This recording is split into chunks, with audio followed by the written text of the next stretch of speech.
Hey guys, this is Kels Goodman, and this is my awesome, lovely wife Stephanie, who's here with me to nerd out on more goods. And today I wanted to go into Lost in Space. Now, have you ever seen Lost in Space? I was so young when that was out. I know that there's some parts of Lost in Space. It would be an entire different experience for me to watch it again. Well, probably one of the things you remember the most is... Danger, Will Robinson! John Robinson finds himself the prey in a deadly game of the hunter and the hunted. John's in trouble. He can use our help. So Lost in Space obviously was around from 1965 to 1968, and the first year was black and white, and then the other 2 years were color, along the lines of the Swiss Family Robinson stories, and that's why they're called the Space Family Robinson, which is really kind of fun. And I didn't put two and two together for many years when I watched it as a kid. Back then, there weren't a lot of Lost in Space toys, but this is one that actually came out in the 90s. And I actually found this toy. This was one of my favorites. I still have the box for this guy. This is the B-9 Robot. And you can push several things, and he would say... My sensors indicate an intruder is present. He's got about two things he says, and he moves around and he does this, and and it's pretty limited, but the design of this one... The time frame of the invention, that's pretty impressive.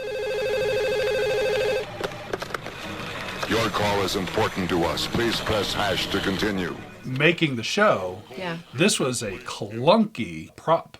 I mean, this guy, you noticed how his feet is made. The first season, from what I remember and understand, he would walk. There's actually a division here where his legs, where he could actually walk. Okay. To go wherever. And then they got to the other two seasons, they made it to where he would just roll. So it's like wherever he went, he could roll off the ship and roll onto the ground and roll over rocks and whatever. And Alien Land was so smooth. Was so right? smooth. That's right. Everywhere he went, they just made it nice and easy. And I'm sure it was, for the timing of all the filming of that. But I bought this toy in Idaho.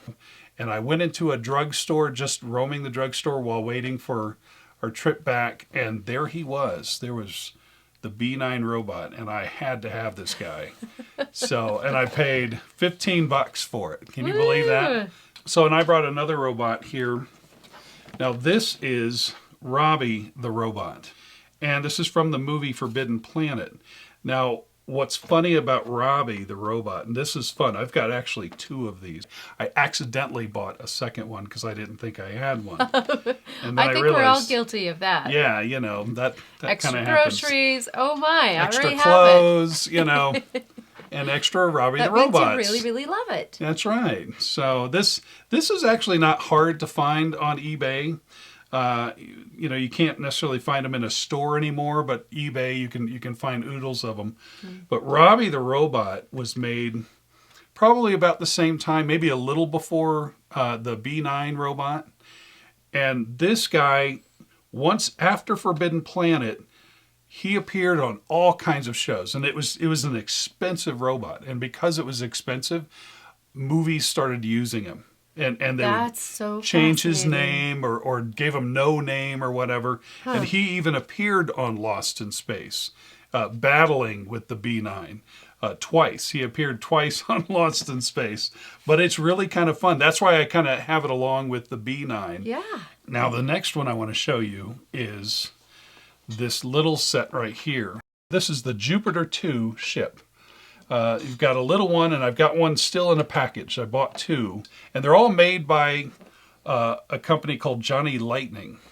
Now, Johnnylightning, I don't know if it's around anymore. It may be gone. I bought these in the 90s, in the mid-90s, and Johnnylightning made cars. That was their background. They were known as another name. Their other name was called Playing Mantis.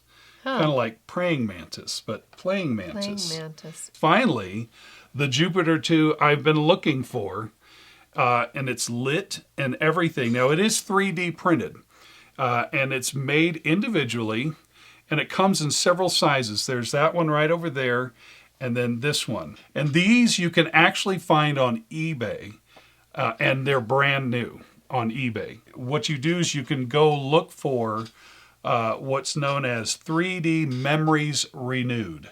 That's the name on eBay, is 3D Memories Renewed.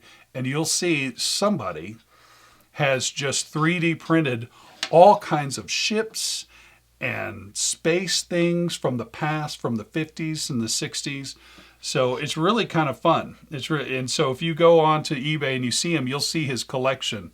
And I bought 2 of them. I couldn't help it. I had to have it. Now, what I'm impressed with is 3D. It also has lights in it. Yeah. And you have the personages. Oh my goodness! Yeah, that's right. In the window. You see in the window. You can actually see. You can see the robot in the middle. You can sure barely can. see the robot.